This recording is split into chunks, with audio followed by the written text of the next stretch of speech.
Welcome back to the Boost Plant channel. Today, we're transforming this 9-gallon UNS 45U into a stunning planted aquarium for a feisty betta fish named Sriracha. Now, in order to address the elephant in the room, it's well known that some folks say betta, other folks say betta. For this video, we're gonna roll with betta. Hope that doesn't upset too many folks. We'll start with the foundation of our aquascape, the Hardscape.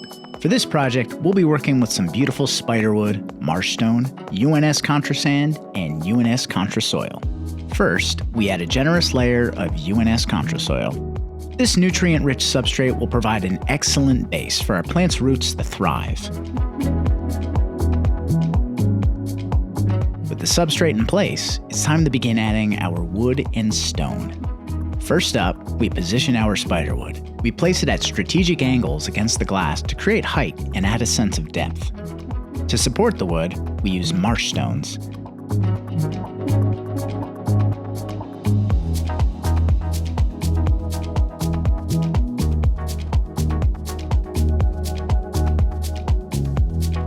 Because most wood will float when submerged, it's important to glue the hardscape securely.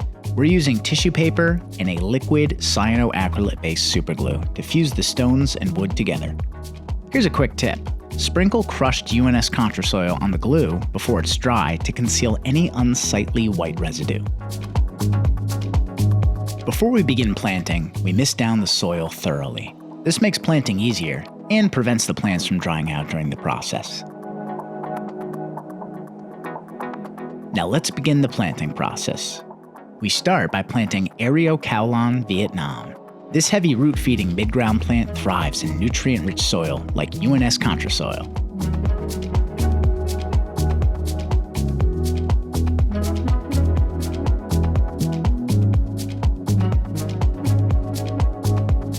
Next, we'll plant the shorter Eriocaulon Cinereum in the foreground to help establish a sense of scale. Its smaller size complements the midground perfectly. Using smaller plants in the foreground and working your way up in height toward the background helps enhance depth and scale for a more visually intriguing aquarium. Continuing on, we're working with Java Fern narrow, a rheophytic plant.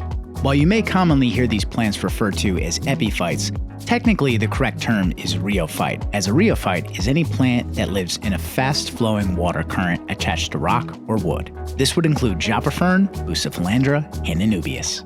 Rheophytes are best glued to stone and wood, and it's highly important not to bury their rhizomes.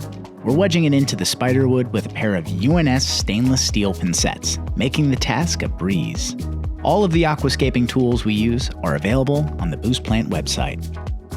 Now it's time to work with some more rheophytes, Anubias Petite and Bucephalandra. We place them along the Spiderwood, adding beautiful accents and color contrast. Bucephalandra is an absolute favorite here over at Boost Plant. We love it for the vibrant purple, blue, and red hues that show in new submerged grown leaves. To fill the background, we plant Vallisneria nana. This taller grassy plant will grow toward the surface and drape elegantly across the back of the tank.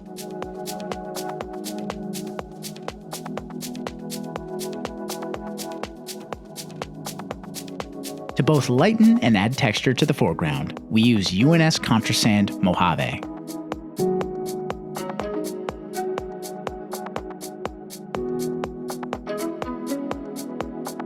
Next up, UNS Controsoil Santa Fe is sprinkled for some extra dimension.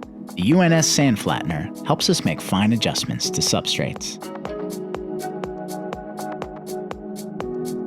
With planting complete, it's time to flood the aquarium and cycle the filter.